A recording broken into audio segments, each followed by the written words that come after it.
one of the things is you're overseas and you're conducting operations, and hey, you're conducting operations right till the day you leave. It's not like, oh, hey, you take the weekend off. No, you conduct operations right till the day you leave. Then you pack your kit, you fly home. You could be home the next day going to your kid's t-ball game. So the day before, you're out doing combat missions. People are dying, and you're taking care of business. You're doing what the country's asked of you. The next day, you're sitting on a bench watching your son play t-ball, and the guy behind you is complaining because his kid didn't get a slice of orange or something. And you're like, dude, is that what you're worried about? Welcome to What I Meant to Say. I'm your host, Wendy Jones, founder of Be Better Media and a mom of 4, passionate about human connection. Throughout my journey, I have experienced many What I Meant to Say moments. But since life doesn't give us do-overs, I've created a space to reflect and tell our stories again, with a little more grace for ourselves and the hope that we can help others and be better for having listened. Welcome to the What I Meant to Say podcast. I'm your host, Wendy Jones, and I'm here today with Joe O'Keefe and Kyle Stanbro. And we met in November, and I had no idea what a combat controller was. And these two are both military veterans, both combat controllers. And thank you guys so much for joining me today. Cool. We're going to have a great talk. I'm not sure whether it's going to go comedy to the depths of health and healing, maybe a little combination of all of that. But where I want to start is, what is a combat controller? Go ahead, sir. Okay. So basically, the combat controller is a liaison for the other branches for U.S. military airplanes. So we're the ones that separate aircraft in the sky and bombs in the sky from friendly personnel. So an air traffic controller is basically a combat controller is an air traffic controller, but he doesn't do it from an air traffic control tower. He does it from out in the field. So when the bullets are flying and people are dropping bombs and people are dying, that's where he's going to be located. He's going to be located in the battle itself, in the combat area, controlling all the air that's coming in to support the ground troops. That's his job. And some of the unique features of a combat controller is the way we get to work. So we could be, we're all Halo qualified, airborne qualified, scuba qualified. We ride dirt bikes and 4-wheelers and jet skis, and we can go in with submarines, and we Zodiacs open the water. So the key to us is the way we get to work. Once we get to work, we're basically an air traffic controller, making sure the bombs go where they're supposed to go and the airplanes land or the helicopters land where they're supposed to be landing. And that's what we do. In incredibly chaotic environments. Yes. To use a word that doesn't even do justice to what the things you guys have seen. And some say we turn chaos into calm. So when it's all chaotic and then people are getting shot and helicopters need to come in and there's stuff going on, we get on the radio and we coordinate to make everything calm down. The airplanes get where they're supposed to be, the helicopters, the people need to get evacuated. If there's bad guys, we eliminate the bad guys. So we turn chaos into calm. Well, that's about my favorite thing that could happen on Earth. So thank you very much for both of you for your service. As in a nutshell, I can't even imagine the things you guys have seen and the places you've been. I know that the motto for combat control is first there. So can you explain a little bit more about what that means? Yeah, arguably nothing happens in the world where U.S. forces or U.S. government's involved. The combat controller isn't there. So besides combat, there is also a humanitarian aspect to the job.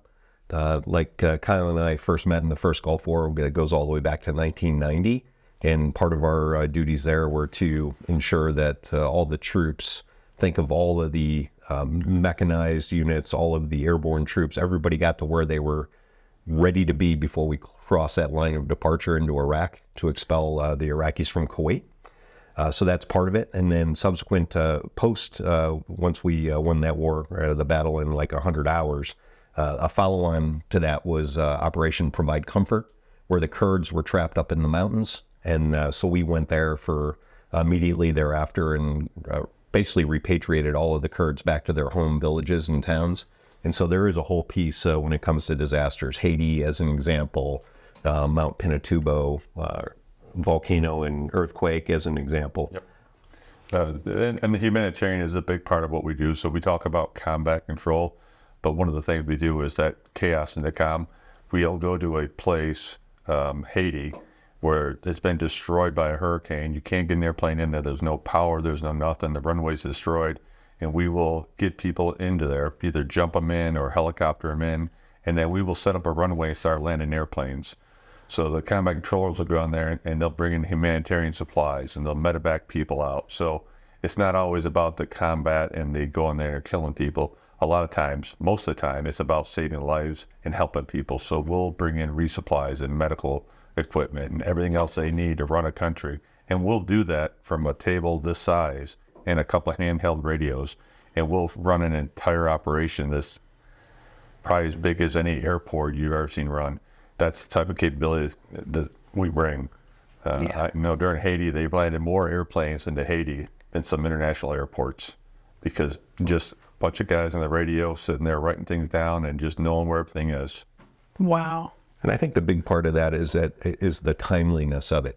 Like they could be alerted and departing, depending on the force, well within hours to no longer than probably 18 hours, and they're en route and then getting the job done. So a known quantity amongst the U.S. government and the other special operations forces typically, but we also work hand in hand with conventional forces as well. Well, I've heard you guys described as the special forces of the special forces, and I don't know if you take, I can, and then maybe that doesn't sit right with you, but I know that there's an elite level of training that has gone in, and it's even more than what the Navy SEALs or other special forces. Most people are familiar with Navy SEALs, right. Army Rangers, those are the special forces that I was familiar with before I became familiar with combat So control. for years, we've always gone by the motto of quiet professional. Yeah. I don't agree with the quiet part of that because I'm not a very quiet person. The professional part about that is, but everybody hears of Navy SEALs and Delta Force, and they've all got these stories about them in movies and all this other stuff, where no one hears about combat controllers because we're so small. So let's say for combat controllers, in the history of combat control since Vietnam, we have maybe had 3,000 people entirely for combat controllers. Right now, there's probably 5,000 Navy SEALs currently. Wow. So we've had 3,000 since our inception in Vietnam, and the amount of force we bring to a fight, the magnitude and the level that we bring is so high, but no one knows about it. But any operation you've heard out there, somewhere's in the background, was a combat controller making that happen. Now, we're not Navy SEALs. They have their job, and there's nobody better at what they do than them. Yeah. Same thing with the Delta guys and the Special Forces. Those guys are the best at what they do. We merely go in there and augment them and make sure when they get in trouble, they turn around and say, hey, you can help get them out. Do your stuff now, and then we take care of it and get them out of trouble. Yeah. So for people to understand the training physically that you guys have been through, can you describe just some of that? Well, I think it starts out with your basic stuff. So the Air Force now is gotten to the level where they realize how hard it is to get a combat controller. So combat controllers actually have their own basic training. So as people go through the Air Force to be basic training, combat controllers have their own flights they go through, because instead of doing the normal PT with everybody else and you go out into your pull-ups and push-ups, we also go to the swimming pool and we do other things that get us in shape so you can do your follow-on. That's just your basic training. And then there's a 2-year process before you become a combat controller. So for 2 years, you have to go through a selection process that's, equivalent to the Navy SEALs. I don't want to compare it to other people because everybody has their own training and their own process of getting involved in it. But it's similar to those other organizations where we select our personnel, and you have to have a certain mental, not just physical. I'm a fairly large guy, but the large guys have a hard time getting through. You would think these big, burly, tough guys, they are getting through there, but it's the smaller guys that are getting through there because they're more able to maintain that for a longer period of time. But you'll go through physical fitness evaluations, mental evaluations.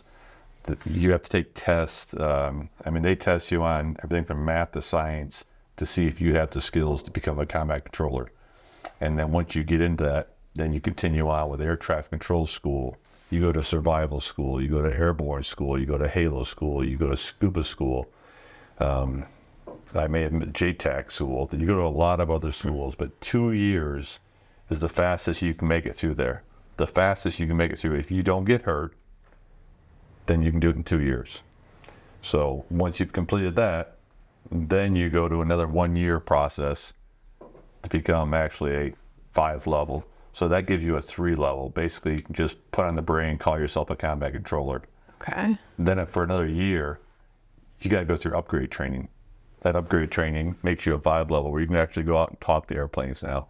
So it's a 2 to 3 year process just to become a combat controller. Wow. So that takes some real vision. And I'm wondering what it was that put both of you in line for doing that job. Like, what led you there? Well, Kyle and I are both what they called retrainees. So we had started our Air Force careers doing something else. Okay. And then I had the chance to work with some combat controllers at some point, and I thought, wow, that is, what they are set to do is pretty neat.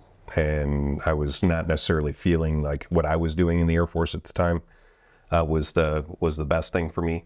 Turns out it was very helpful. I was in a field called radio maintenance, and the same radios that combat controllers talked on, I was repairing. And so when we got to the first Gulf War again, I was able to troubleshoot my radio, solve the problem, figure out which piece was wrong, and then they flew an airplane in and dropped the piece out of with a parachute basically to me, and I was able to get the HF radio going again. So Kyle, coming from a different side as well, but had experience with going to Ranger School. And Right. So I had attended Ranger School. I was a security police in the Air Force, so Okay. I got to use some weapons a little bit. I went out to heavy weapons school, stuff like that. I did some competitions in the Air Force, so I was familiar with weapons pretty well. I also had the ability to go to Ranger School, so I went to Ranger School. So I think the best thing about this, what we did, is we had to go to all the really cool schools from the other services and get all their qualifications and still be in the Air Force. So we're spoiled because the Air Force is quality of life is a little bit better. We're staying in hotels, getting rental cars, where a bunch of Army guys are living out in the field a lot more. And so we get a little better quality of life, but we have to go through all their training, which is really unique for us. So it's one of the things I really enjoyed about doing what we did is all the training we got to do. Yeah. Yeah. And listening to your stories, I really one of the reasons I love doing this podcast is because I'm just really into other people's stories and generational learning and how we can learn from the, challenges that we go through. And when you bring up Desert Storm, I was a junior in high school. Oh, yeah. Yes, Kyle's getting a little bit older. I was a junior in high school, and that was the first time, the world was just such a different place. I mean, this is way before 9/11, and that's the first historical news night that I remember being like, the world is not a safe place. Right. And it felt so scary. And I'm some kid sitting in Fresno, and we're running to go find our history teacher. We have a final tomorrow. We're so stressed out. We can't possibly take our final tomorrow. We literally found his house and went and knocked on his door because we were so completely discombobulated that this was going on in the world. And when I think about where we were in 1990 to all the things that we've seen today, you guys were at the heart of those, in all those countries, and the things that were feeling scary to some American teenager, and the world has changed so much. Yeah. And I mean, I'm curious, where were some of the places that you were deployed, and how do you feel the world has changed over even just that period of time? Man, it was going hot and heavy for a while there.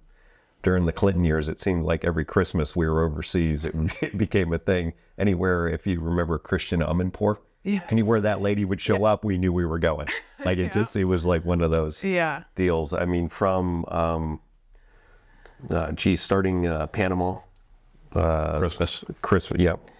Panama leads to first Gulf War, Panama, Haiti.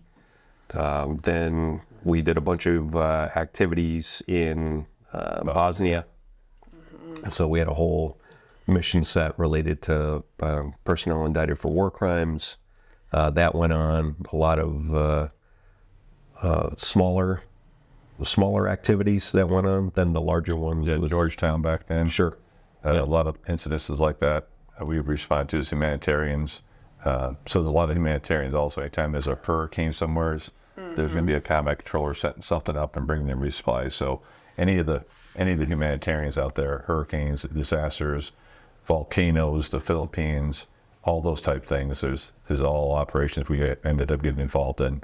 But during that time frame, so the missions were kind of fewer and far between. And then as soon as we got to the global war on terrorism after September 11th, then it was just nonstop. I mean, it was constant, deployed overseas. You know, that was towards the end of my career. You know, when I ended up getting to Afghanistan in 2001, I'm at 18 years time in service. So I had, I'd seen a lot, had done a lot. It was probably based on the mission set, at our age. Yeah, I mean, we were all senior folks, married, typically very well trained and educated. But then under like Jesse grew up in kind of a different time. We're just constantly being deployed. We would be on alert to be deployed. So we would be with our Army and Navy Special Operations counterparts on a ready alert, and then would just pop overseas, do something, and then come home. Then that model changed where they ended up spending significant more time overseas, and to the point where, it's like, how many years did you spend overseas, or, how many times were you, deployed to Afghanistan or Iraq or, Syria or Yemen or, a variety of. How would you compare like your generation of combat controllers, like time in a year that you were gone from your families versus the guys that maybe are, that next generation? I don't know that would have changed. I mean, you were historically TDY well over 200 days a year, right? Yeah. My wife actually tracked it, and I was gone 300 days a year for at least 3 years in a row, every year. Oh, that gives me So chills. I wasn't home that much. I'd come home to change clothes, and that's it. But 300 days a year was not uncommon. Wow. Because you're pulling alerts with different people, then you're training with those people, and you're deploying with those people. So it ends up filling up a year really quick. And the difference, I think, back then is a lot of the training we did back then was training. Okay. Where nowadays, the guys get trained, and they immediately like, okay, you're now out of your 3-year pipeline, get your kit, you're going overseas. And they're going overseas, and they could be in combat the next day. Wow. I was in Baghdad, and we had a guy get off the airplane, and just out fresh, first day, and they're deploying the guy overseas. He gets off the airplane, he ended up getting hit by a vehicle in the middle of the night because they're driving no lights. Ended up getting hit by a vehicle, broke his leg, so he's only on the ground for about 3 hours. I put him back on the airplane, flew him home, medevaced him out of there. I was like, okay, dude, welcome to the fight, but you're going home now. Yeah, there's something. I think there's something to be said for that. Is that depending on which units you either grew up in. Kyle and I were part of a special mission unit, so we had habitual relationships, and so I was always with a very specific Ranger battalion, a specific SEAL team, a specific Special Forces team, and I kind of grew up with those guys. If you were a combat controller not related to a special mission unit, you could really end up like this and be asked at a moment's notice to blend with an element that you've never met before, but they have a high expectation of your capability. I think part of this is, and just to go back a couple of questions back, Kyle talking about bringing calm to the chaos, is that our commanders had always chartered us with being the glue that holds everything together. So we're expected to be the master of a 3-dimensional battle space, which includes space. It includes the airborne, it includes the ground, and knowing everything that's going on, being able to communicate with all of them. And so these guys, brand new in training. So on one hand, I'm talking to you from a guy that by the time I got to Afghanistan, I had 18 years in. So I was really good at my craft. A young guy that hasn't had that opportunity, but to get baked immediately in with a special forces team, and they're like, dude, you're on. Like you are on. You've got to do this right now. And so back to that, the quiet professional thing. Mm-hmm. I mean, it's much is asked of these guys. I mean, they are what you would call a low density, high demand asset. And so they get plugged into everything. So anything that's happening, one of them is always going to be there. And when they're not there is when you hear about significantly more or a more dangerous situation occurred because the group there couldn't communicate, couldn't couldn't get the information to the command and control elements that they needed to save the day. Yeah, no, that paints such a picture there, because, and that chaos to calm aspect of, I mean, I see so many qualities in you guys that I don't think are very present in the world right now. How you blend humility and utmost confidence in what you know. I think, we have a lot of brash confidence in a lot of areas in America right now. And I see your story coming through with this humility and incredible amounts of confidence in the little things that you know how to do that save lives in the highest, when the stakes are so high. How do you blend that being taught and really embodying that humility and knowing under pressure that you have all the skills that it takes to do what you need to do? I think it really comes back to the way they train us. I mean, they train us that you can talk all you want. No one cares. When the bullets start flying and people are dying, that's when they're going to evaluate you. They're going to look at you and, you can talk the talk all you want to do. Nobody cares. They're going to want to take you, and they're going to take you immediately into combat, and things are going to start happening, and they're going to evaluate you there. That's how you reacted. Did you stay calm? Did you do what you're supposed to? Did you make the right calls? Did you cower behind a rock, or did you grab your radio and drive forward? That's what they're looking at. And fortunately for us, the training that we get allows these guys like Jesse to actually go out there and perform at a level that you're like, what is that guy doing? I don't understand how he does it. I mean, I'm an old timer, and I'm like, these guys are incredible.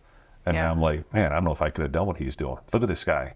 And just to hear the stories of those young guys that have been performing in this situation for 20 years of combat. Think about that. We've been in combat for 20 years. When Jesse signed up, 20 years. Everybody that he's with has been 20 years of combat. There's been no training. Their training is under fire. Yeah. And what's Jesse? Jesse's 29, and for people that are listening, he was in season 1. He was my first combat controller that I talked to on the podcast. And tremendous story of health and healing, and really, that's some of the stuff that we're still going to dive into here, is just how, where you guys have been and the experiences you have had, and then how that filters into civilian life and, your post-deployment, and how that affects your lives, your family's lives, and where, what are the roads to health and healing. It's all the training that we get to get us to that point. And you're confident because you've been trained by the best people out there. And now you're going to go out and perform. And once you've been you're scared when you first go down range, I'm sure. But once you've been down range and you see what's going on and you know your ability, that confidence level just gets boosted. And you don't need to talk about it. At that point, you don't need to talk about it. Yeah. You just know. And you walk in the room and someone looks at you like you can't do something. You're like, I have enough self-confidence that I'm not worried about it. See, I think that is such a huge message that needs to be sent to, especially like the younger generations today. Is like, it doesn't matter what someone else says about you. Don't look for that validation outside. It doesn't matter what they call you, what they, what's the label. Like, none of that matters. If you know who you are and train for what you want to do. Yep. And the confidence is there. And I always say, confidence doesn't talk. Like, you don't have, know your value. Yeah. You don't care if he knows your value. You know your value. That's all you have to worry about. Yeah. And that applies just across the board. That's such an important message. And our teammates hold each other to very high standards as well. The expectation is high, and so it's a no-fail environment. Yeah. And so when we are, and that's just amongst ourselves, and so when we're Air Force guys. Yeah. And we're supporting Navy SEALs and Special Forces, or sometimes just operating unilaterally on our own doing the business. But when we're there, right, so their expectation of you, and we know that we're a no-fail organization, and so we will never, ever let them down. Yeah. Right, and then the guys from there, they get to know that pretty quickly, and it's only the new guys that chip at you a little bit or chirp, and then they quickly see, they know what's coming on. Yeah, well, that kind of gets to where, like, and seeing the bond that you guys have, and wondering, when that started. How did you guys become the close friends that you are? Early on, so I had met Kyle when he was still in training, and then we were from different squadrons for the first Gulf War. So we kept on going back to that because that's what I think of. And Kyle was the one that taught me the words that I'll never forget. When in a awkward situation, admit nothing, deny everything, and make counter accusations. And I thought, this guy's got it going on, and I want to, I think I just want to be around him. Yeah. Right. So I've kind of tracked him, for. Yeah. So, you meet each other from different units, and everybody's got their own skill sets. And I tell people, hey, I see people trying to build a team. They all try and get these big burly dudes on their team, and then you don't need that. You need a team. A team is not all the same people. A team has guys with skills over here and skills over here. You look at an SF team, and it's got medical guys, and it's got communicators, and it's got different people in it. And that's what we have when we build a team. We have different people with different skills. I just have some unique skills that maybe Joe doesn't have all the time. Like, I have a unique skill of acquiring things. He's an unstoppable force. Yeah. Doesn't surprise me. You get that feeling, yeah, for sure. But with both of you, actually. So when you're deployed, I want to get back into when you come back home, but when you're over on these missions and life is so different than it is at home, how do you connect and keep morale up? And like, what's that environment like for a combat controller? I think comedy is a big thing. Like, you fall back a lot on comedy because your stress levels are so high that you almost joke about it. And I'll fall back to Black Hawk Down. Yeah. So Black Hawk Down, a little bird is down in the middle of the street and it's getting shot at. And there's two of our teammates are out there inside there trying to extract the pilots from it. Scotty Fales and Tim Wilkinson. And this is a story I heard Tim tell, and they're shooting the helicopter, bing, bing, and you're hearing the snaps over your head. And Scotty turns to Tim and says, "Stay away from the cans, man. They don't like the cans." Off of this year movie. I don't remember the movie, but it was just a funny movie. It was Steve Martin. Okay. The jerk. Oh, the jerk. Oh, that's a classic, for sure. Yeah. He turns to him and is like, "Stay away from the cans, man. They hate the cans." That's insane. And then Tim, he gets out because he has to run back across, get more medical supplies, more equipment, and we make jokes. Comedy is how we get through. And we saw Tim should have been shot. He's in the middle of an open thing. He's running across the opening, but he didn't get shot. We're like, why didn't he get shot? And then we realized Tim runs really slow. Yeah. So we thought they were just leaving him too much. And so we joked about that. Tim, you didn't get shot. He goes, "Yeah, I don't run that fast, man." We're like, "Yeah, they were leading you too much, man. They kept right missing ahead of you." But and Tim Wilkinson ended up with I think the Air Force Cross. Yeah, it did. Which is the second highest medal. Wow. Incredible guy, great human, good friend, great teammate. But all those guys that's the type of people we get to hang out with every day. So That's some grounded. it's comedy. It's laugh about things, and it's the only way we get through. We compartmentalize a lot. So that is one of the things that we compartmentalize it because we can't deal with it. So you're on a mission and you come back and you hear your buddy got killed. You're sad, you're crying inside, but you can't because you've got to pack your ruck for the mission the next day. So it's not like you have time to grieve.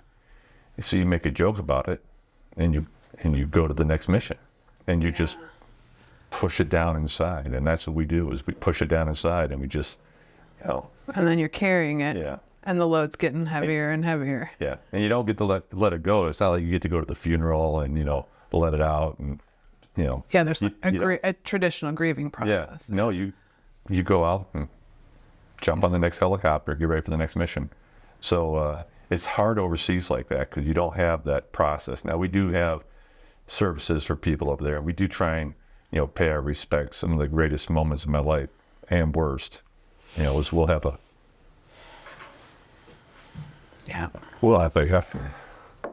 Yeah, I think something we were talking about today as we start to talk about treatments, the idea of all of these units, the guys are accustomed to it sucking.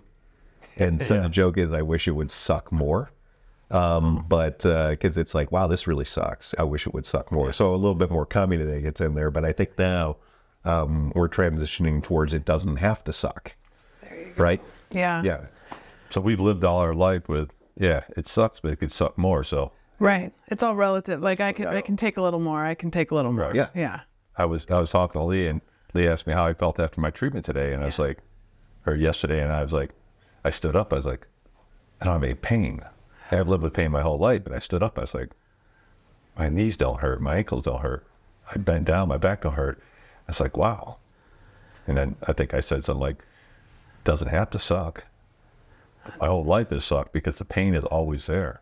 Whether it's emotional pain or physical pain, the physical pain has always been there, and the emotional pain has been locked down. Yeah. So when you're overseas like that, you just lock it down. And if it's just a flesh wound. Go on to the next mission.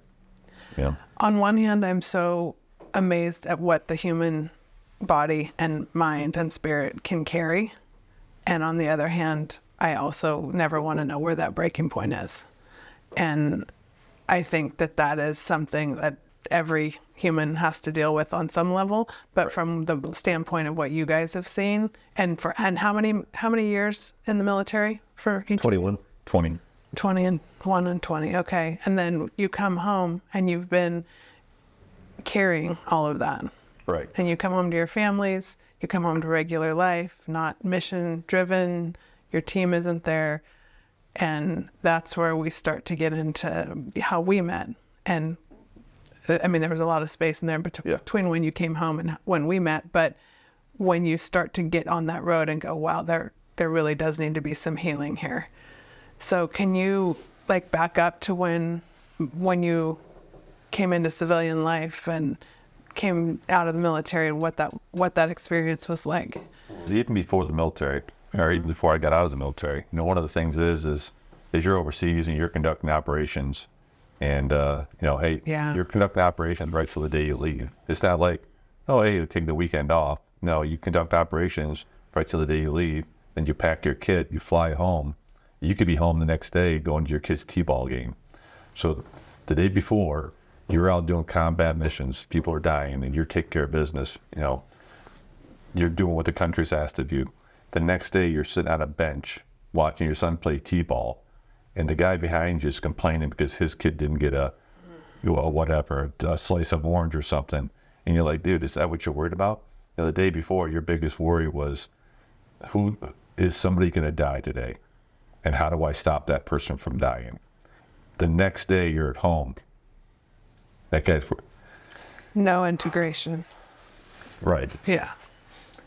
Yeah, I'd like to think they've fixed that. I mean, that was one of the stories we talked about at the fundraiser, is that right from the battlefield, doing it, like it's explosions are happening. And within 36 hours, I'm standing in the kitchen with my wife. And that's like, oh my. I immediately knew that we have to build a buffer in there. We've got to do some decompression. I got to talk to the guys, have some beers, to take the edge off, so that we don't end up in situations like that. And I'm hoping that they've got that resolved now. But and they do. They try and give some kind of transition now. But back when we were through, it was from combat to the kitchen. I mean, all of a sudden somebody comes to the door. You're immediately.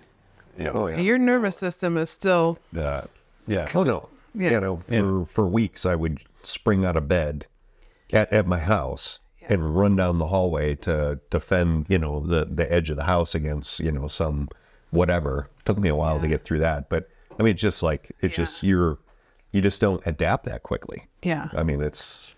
Well, and these are some of the signs of PTSD and the things that you guys bring home. Right. With you that you may not even be aware of because they're so they're just the way you live. Right. And I can't imagine how hard it is on them.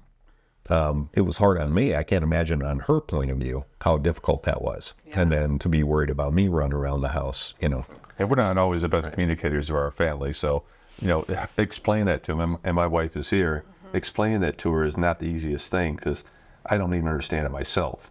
So to try and explain that to the person you love more than anything, impossible. You can't do it. This is the stuff, and this is where, as I've learned about your stories and knowing how important generational healing is in this country, and the choices that we make and the traumas that we experience, how we choose to deal with them. And I'm so moved by the bravery and the vulnerability that you guys have shown in telling your stories and beginning to navigate the road of healing with modalities that are out there that really can help, from the inflammation in your systems to the orthopedic injuries to the TBI, everything that veterans and active duty are dealing with. So can you guys tell me a little bit about that journey and how you came to know that healing space? How did you come to seek that healing space? Well, so I was out for quite a while, started some businesses and did some things to get myself busy, because busy was good. It's how I dealt with my issues, is I would work. Some people turn to alcohol, some people turn to drugs. I happen to turn to work. It's my way of dealing with my stress. I was on the road, I was traveling a lot. I was just staying busy. As I stayed busy, it would help me keep my mind off over here. And when I transitioned out of the military, I did some work for the military. So I did some contract work. So I was still with the team. So I didn't lose the team. When I left the organization, the biggest thing people lose, and that's one of the problems with veterans, is the dealing with loss. Now, I'm not just talking loss of a brother or loss of a teammate, loss of a family member. I'm talking loss of a team. You don't have that team anymore, a lot of guys. Where when I got out, I was still working with the same units, so I still had that team. So really, the transition for me was a little bit easier. Still got to deal with it, still got to work with it. So I didn't have as much of an issue, so I thought. Now, I still had issues because I would still get very angry, road rage and anger outbursts and things like this, and against, not just individual people, but everything. So I was angry a lot, and it was hard to deal with things. And finally, someone came to me and said, "Hey, you need help." And I was like, no, this guy needs help over here. Look, this guy, this guy's got one arm. He just lost his arm. He got shot 7 times in the chest, or I think 5 times. 5 times in the chest, and his arm is not working. He needs help. Let's help him. And I was always trying to help other people. And then one of my mentors came to me and said, "No, Kyle, you need help." And he brought up the fact that when you're on an airplane and the O2 mask comes down, what are you supposed to do? Put on your mask. And then what do? You help others. And so his thing to me was, "Kyle, you need to put on your mask." And that kind of opened my eyes, like, yeah, I need help. So I had to ask for help. Yeah. And so when I did, that was my first experience with alternative medications, because for 17 years, I went to the VA and they just gave me medicine.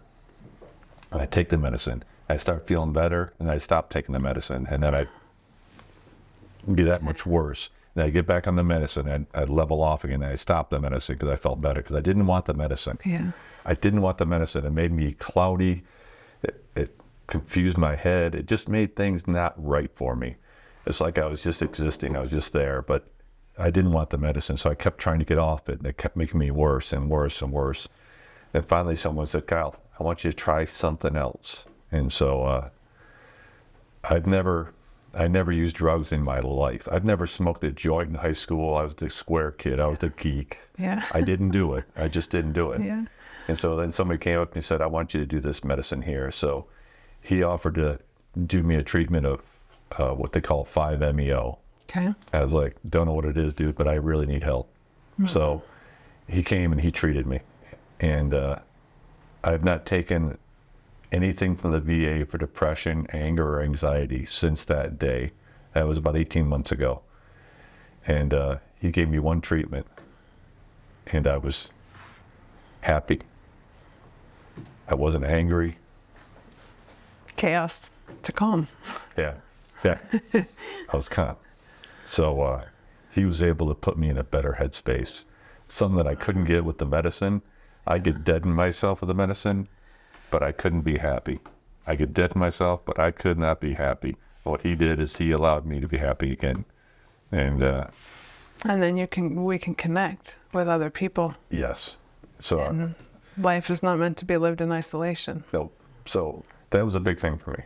Is that Huge. first time someone treated me with something that wasn't from the VA, from the pharmaceutical companies, from, hey, take this pill and you'll be better.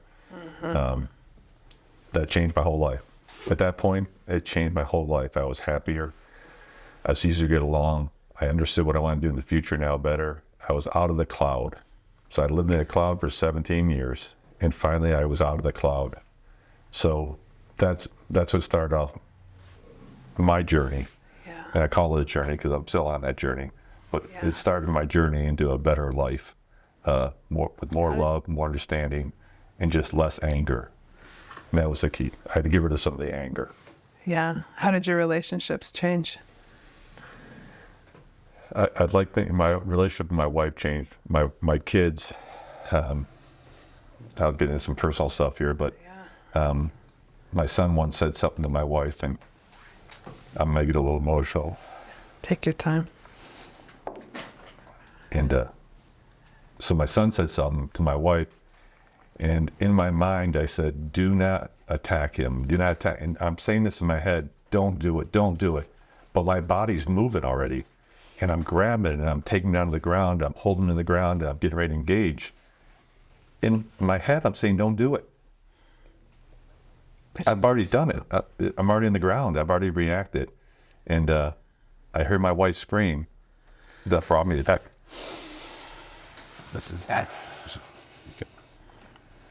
That brought me back to reality. Yeah. You know, Kyle, without a doubt, is needed help. I got it. He's a lot of things. He's a brother, an uncle, a dad. He's our best teammate, and he's always so concerned about all of us. He leads our buddy check. You know, if you get a call from Kyle, I'm like, hey, Kyle, how's it going? He's just checking in, making sure that we're all right. And he leads this. So he really does care so much more about us.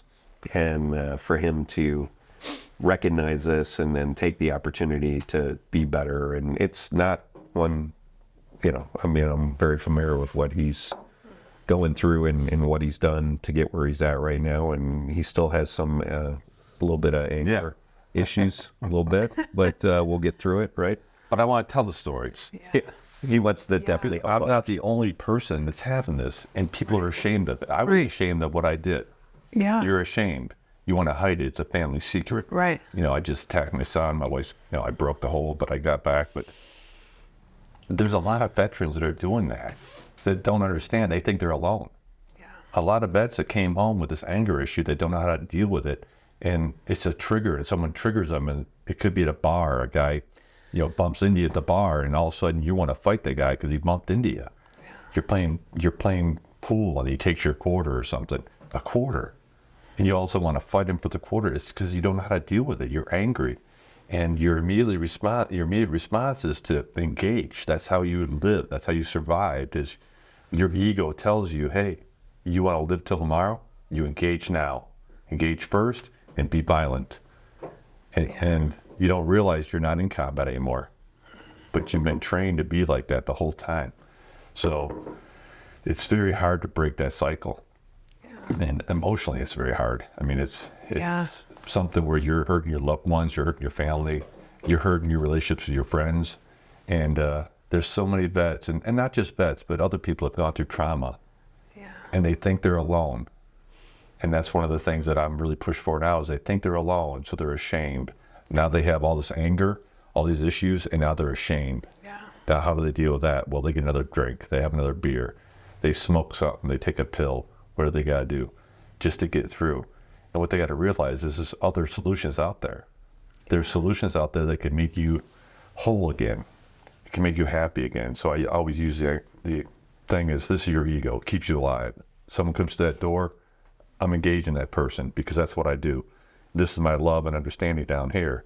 And military guys, we live like this. As soon as something happens, the first thing we do is engage with anger and violence. Where when you're back in the civilian world with your family, you're in your house, and you hear something, you don't have to run to the front door and secure the house. Yeah. You can actually turn that love and understanding side of you. So now with the medicine that I used, I like to say that I used to be like living like this with the anger, the frustration, and the violence is my first objective. Now that I've turned that love and understanding like this, Now when something happens, I can look and, do I need to engage? No. No, I can make choices now. Before I didn't have choices, like when I attacked my son. Mentally, I'm telling myself no, but I didn't have a choice. My ego attacked him.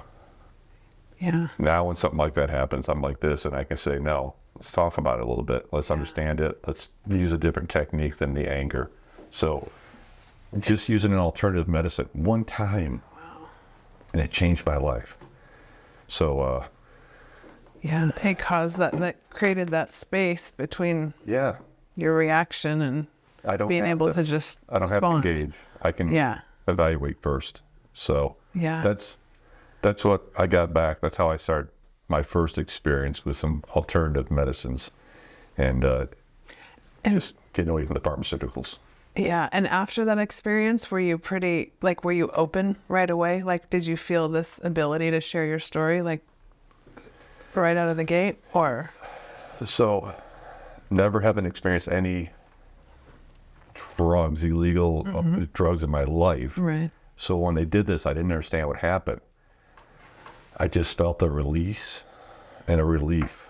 I felt so relieved and so stressed, de-stressed. And I was like, I don't know what happened.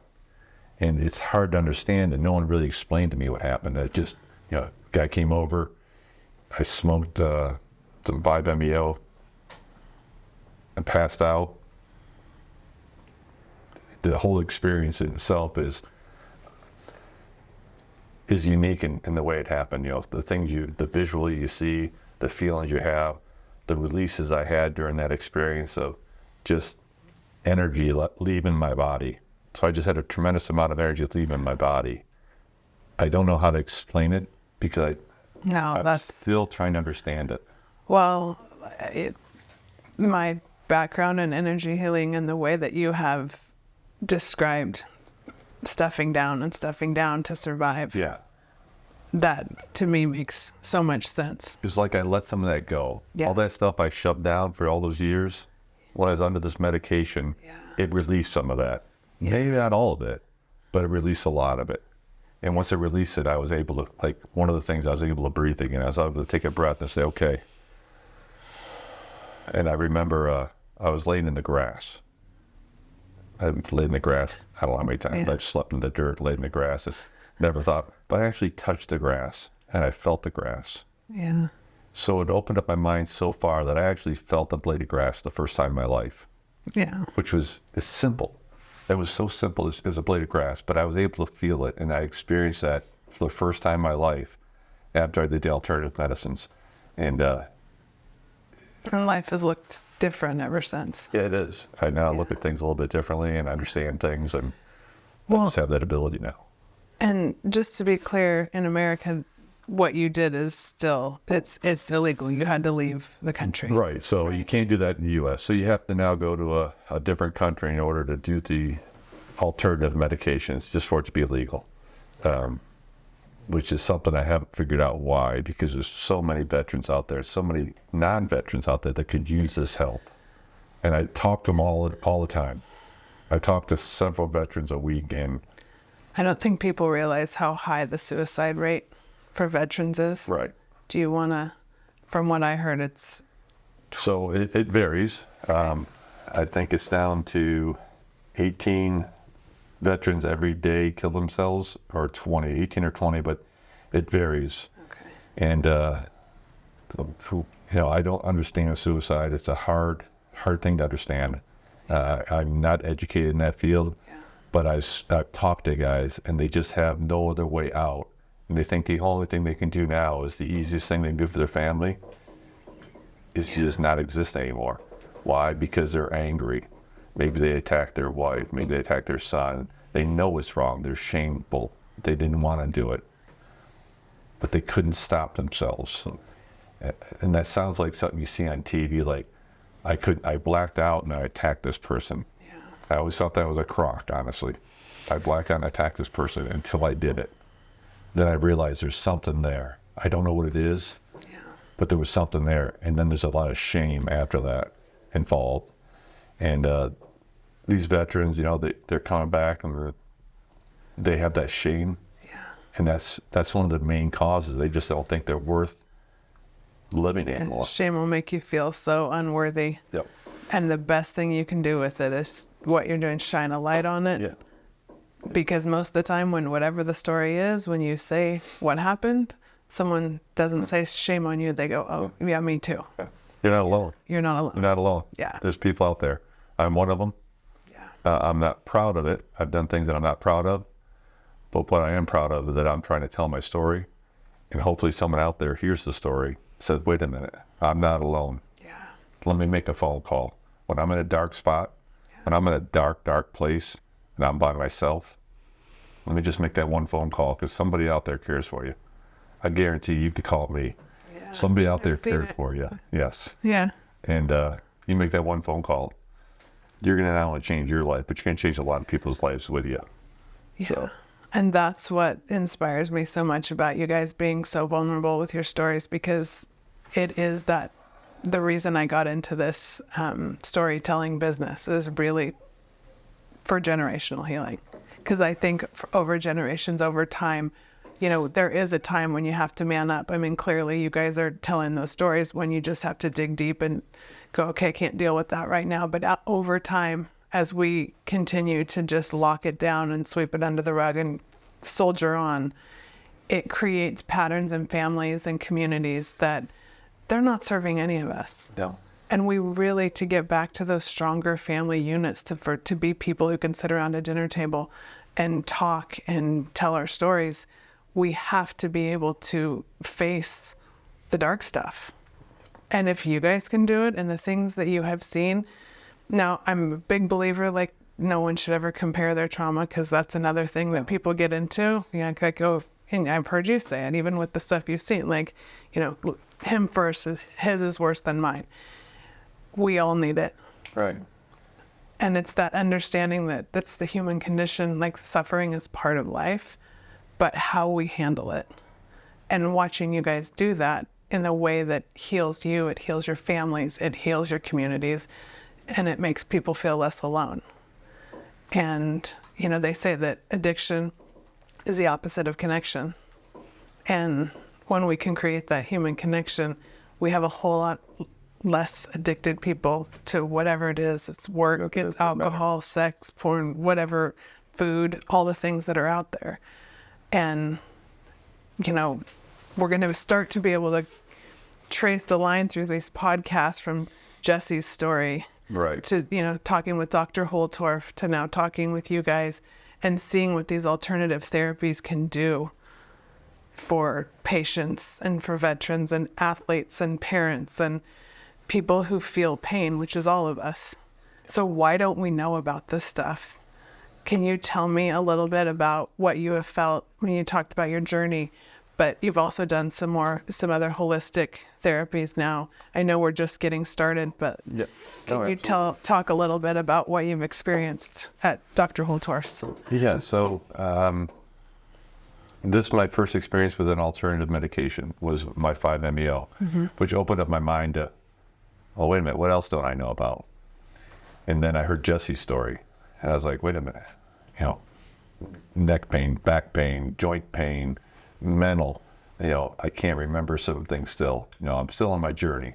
So once I heard Jesse's story, I got involved with Dr. Holtorf, and I said, hey, what can we do?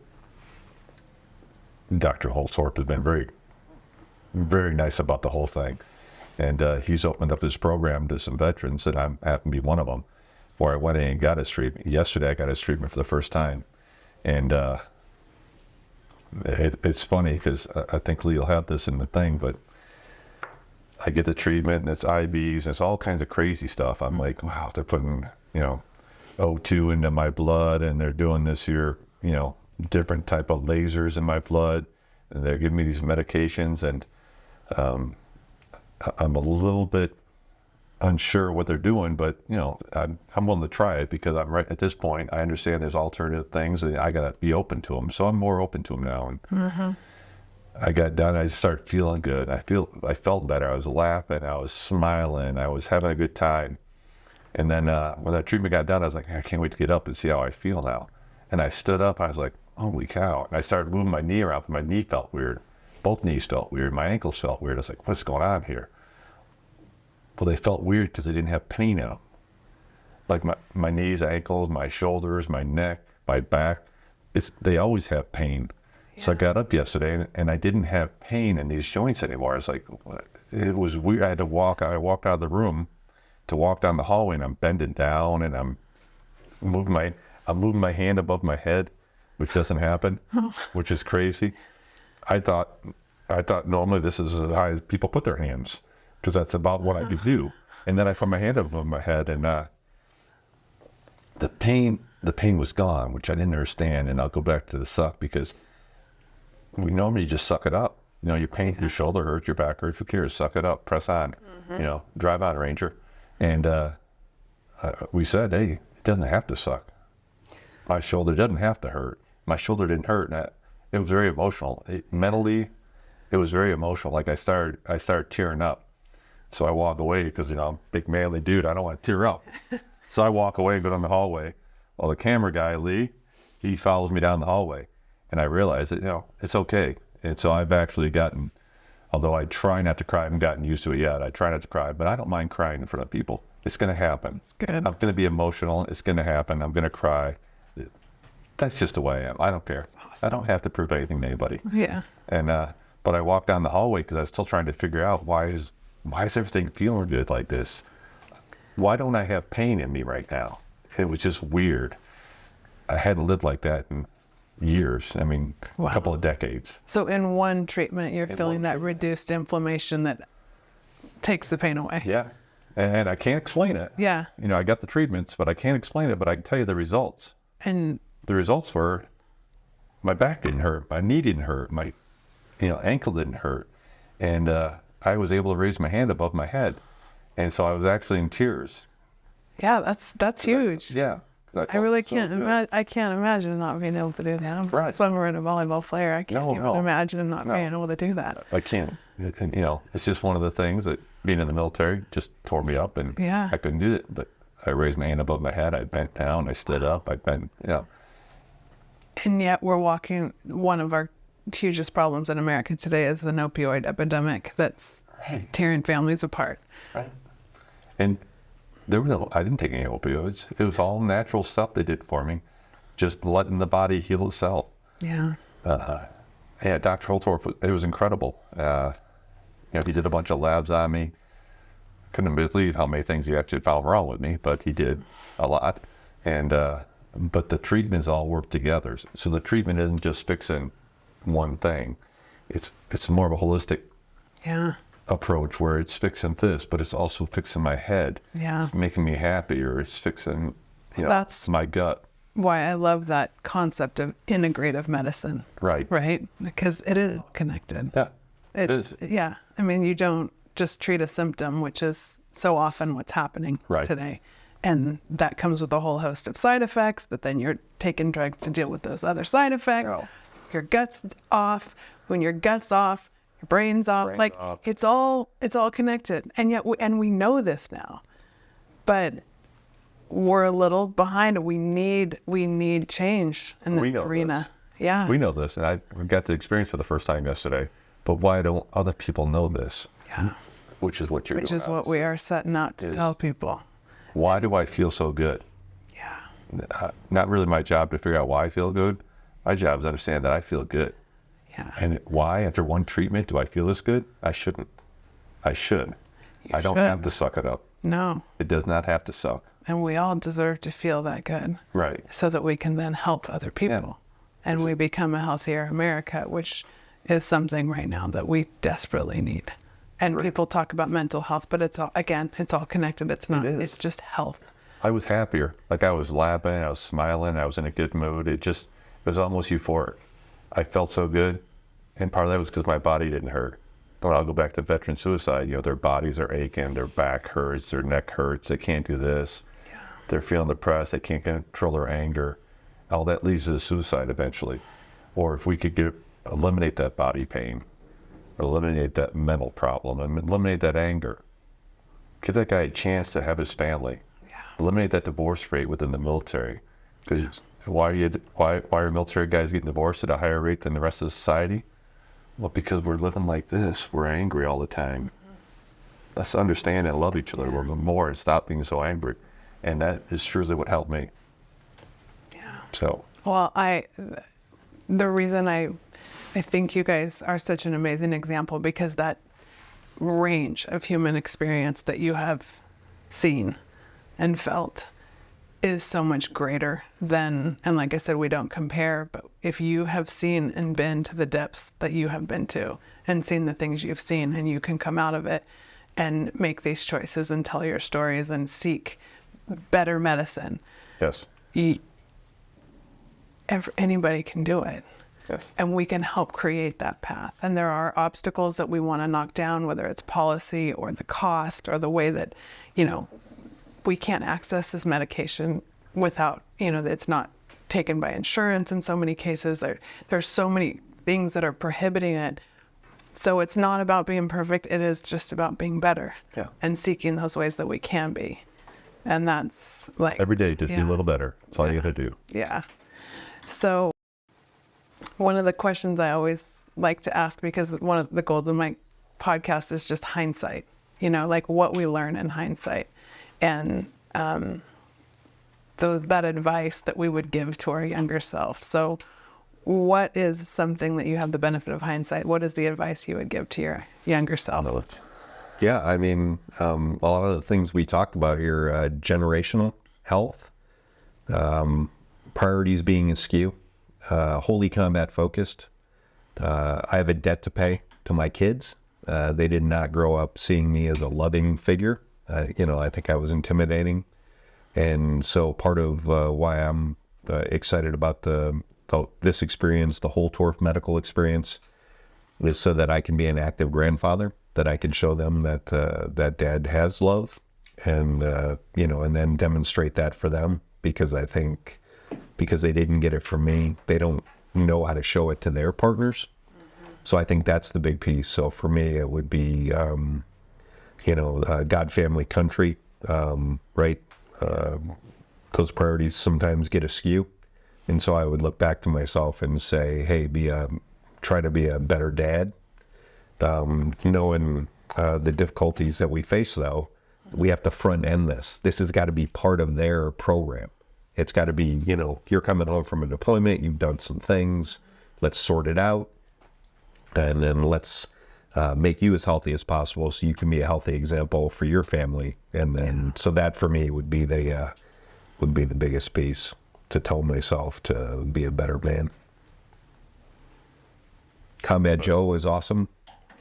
Father did Joe. A lot of important things, but not so good.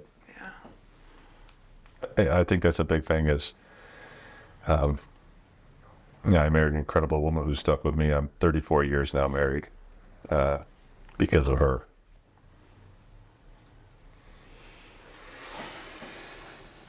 So because of my wife, I'm still married.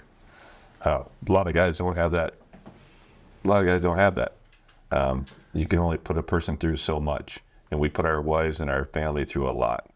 So I think if I was to go back and look at the younger thing, it's like, hey, just be nicer, be more understanding, and figure out earlier how to break that combat to dad relationship to husband relationship thing, because we never, we lived that for 20 years.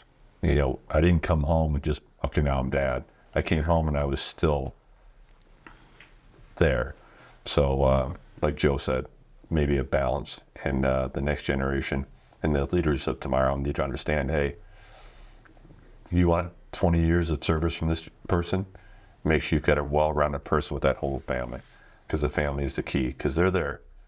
My wife's there for 34 years. The military was there for 20 years. I gave the military everything I could. My wife gave me everything she could. So she's still here. So it is balance the family. That's awesome.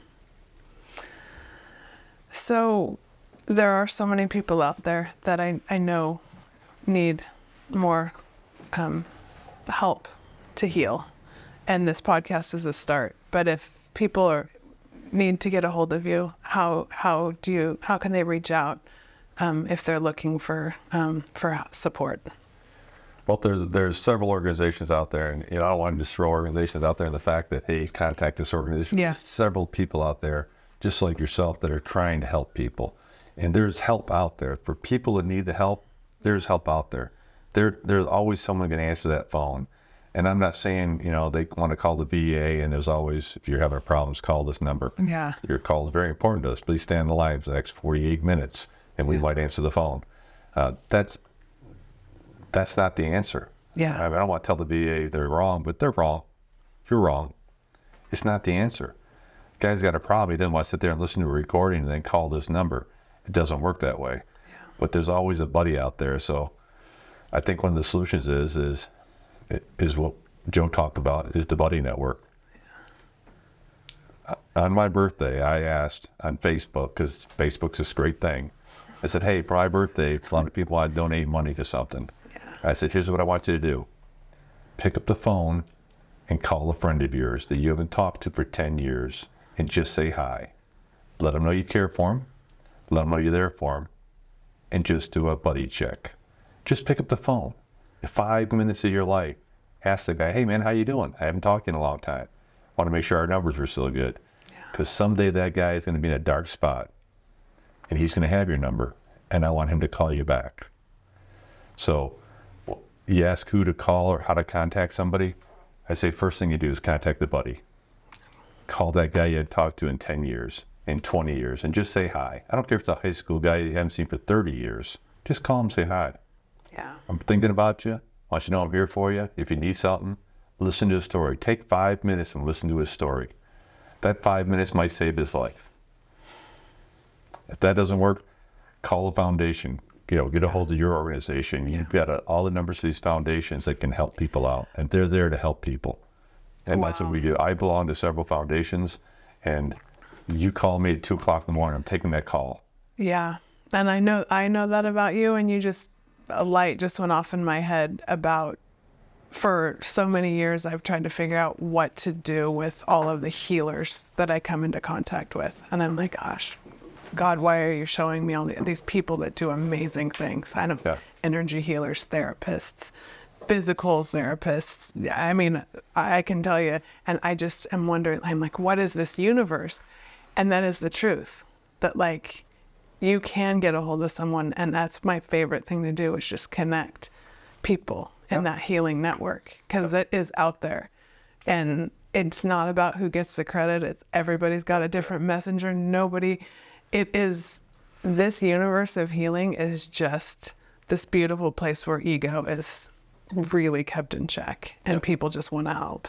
So no shame, just connect. No shame, just connect. Yeah. Call a friend. Yeah. Call somebody you knew 20 years ago that you haven't talked to. Because they'll know somebody that, like, that conversation's important, and then they're going to also know somebody, and they're like, oh, you over here, let me show you. And when I help somebody, all I ask of them is I want you to help somebody. Yeah. And I've had guys, after I helped them, call me and tell me, Kyle, I know what you're doing now. I now know what you're doing, because someone will call them in a dark spot and they'll talk them off the ledge. And I had a guy call me and said, yeah, this guy was going to kill himself. He called me, he talked to me. He now doesn't want to kill himself. He wants to get help. He says, Kyle, I can't even tell you how good I feel right now. I said, that's the same thing I get when you called me. Yeah. I didn't even know this guy. Yeah. And I got a phone call from him. And then we went and got him a treatment. And it changed his life. And now he's changing somebody's life. So who do you call? How do you get in touch with somebody? Call a friend. Yeah. Do a buddy check. Yeah. Just say hi for 5 minutes. Yeah. Talk to somebody for 5 minutes. The life you get saved is incredible. And how good you're going to feel later, you can't get that feeling from anything. Yeah. Human connection. Human connection. That's my passion. I love it. So. I don't think we're here by accident. No. It's I am amazed at the universe of stories that is out there that we have connected with, and I'm so humbled to hear your story. And I thank you so much for doing that, because it really is an amazing example of just light and hope for, so many other men and families out there, because it's true leadership. So thank you. And you guys are amazing examples of my slogan that I like to use around here, which is just be you, be real, and be better. Be better. Yeah. All right. So thank you so much for joining me today. And Keep up the great yeah, work. we'll just, this is just the start of a beautiful You're not alone journey. out there. There's Yeah. always someone out there for you. So Yeah. there's always hope. Call a buddy. Yeah. Be better. Yeah. Thanks, guys. Thank you for joining us on What I Meant to Say, another production of Inspired Edutainment brought to you by Be Better Media.